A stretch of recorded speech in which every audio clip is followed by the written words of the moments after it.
നമുക്ക് കുഞ്ഞമത്തി കൊണ്ട് നല്ലൊരു പീര ഉണ്ടാക്കാം കേട്ടോ. ആദ്യം അതിന് വേണ്ടത് ഒരു 1/2 കിലോ കുഞ്ഞമത്തി നന്നായിട്ട് ക്ലീൻ ചെയ്ത് വൃത്തിയാക്കി ചെറിയ കഷ്ണങ്ങളാക്കി മുറിച്ചെടുക്കുക കേട്ടോ. അത് നല്ല മൺചട്ടി തന്നെ ഉണ്ടാക്കണേ. മൺചട്ടിയിലാണ് നമുക്ക് ഇത് ഉണ്ടാക്കേണ്ടത്. പിന്നെ നമുക്കൊരു അരമുറി തേങ്ങ വേണം. അപ്പോൾ നമ്മൾ തേങ്ങയൊക്കെ പൊട്ടിച്ച് ചിരകിയ തേങ്ങ ചിരകിയെടുക്കണം. എങ്ങനെയുണ്ട്? ഞാൻ വെള്ളം കുടിക്കുന്നത് തലകുത്തനെ കേട്ടോ. അപ്പോൾ നമ്മൾ തേങ്ങ ചിരകി സെറ്റാക്കി എടുക്കാം. ഒരു അരമുറി മതിയാകും.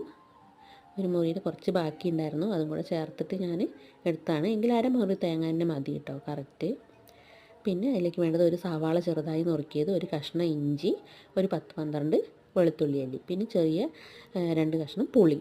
അത് കുടംപുളി ഉണ്ടെങ്കിൽ അത് ചെറുതായിട്ട് കീറിയിടുന്നതാണ് ഒന്നുകൂടെ നല്ലത്. നമ്മുടെ തേങ്ങയും കാന്താരി മുളകും കുഞ്ഞുള്ളിയും കൂടെ മിക്സിയിൽ നന്നായിട്ട് ഒന്ന് ചതച്ചെടുക്കുക. നമ്മൾ അവിയലിനൊക്കെ ചതയ്ക്കും പോലെ ഒന്ന് നന്നായിട്ട് ചതച്ചെടുക്കുക. അത് അമ്മിയിൽ ചതയ്ക്കുന്നതാണ് ഏറ്റവും ടേസ്റ്റ്. എനിക്കിവിടെ അമ്മിയൊന്നും സെറ്റല്ലാത്തതുകൊണ്ട് ഞാൻ മിക്സിയിൽ ചതച്ചെന്നേ ഉള്ളൂ കേട്ടോ.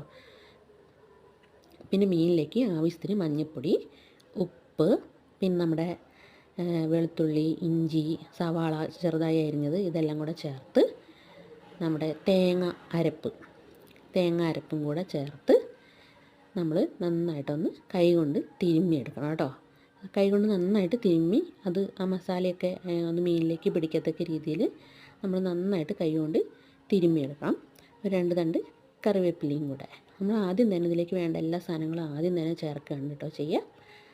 അത് നല്ല ടേസ്റ്റുള്ള ഒരു സാധനം തന്നെ കേട്ടോ. നമ്മുടെ പുളി പിഴിഞ്ഞതും കൂടെ ചേർക്കുന്നുണ്ട്. നമ്മുടെ ഈ കുടംപുളിയാണ് ചേർക്കുന്നതെങ്കിൽ കുടംപുളി ചെറിയ കഷ്ണങ്ങളായിട്ട് കീറിയിട്ടിട്ട് ഒരു 2 സ്പൂൺ വെള്ളം കൂടെ ഒഴിച്ച് ഇതുപോലെ കുഴച്ചാലും മതി കേട്ടോ. കുടംപുളിയാണ് ഒന്നുകൂടെ ടേസ്റ്റ്. ഇത് കൈകൊണ്ട് നന്നായിട്ട് തിരുമ്മിയതിന് ശേഷം നമ്മളിതൊന്ന് പൊത്തി റെഡിയാക്കിയിട്ട് അങ്ങനെ അടുപ്പത്ത് വയ്ക്കുക.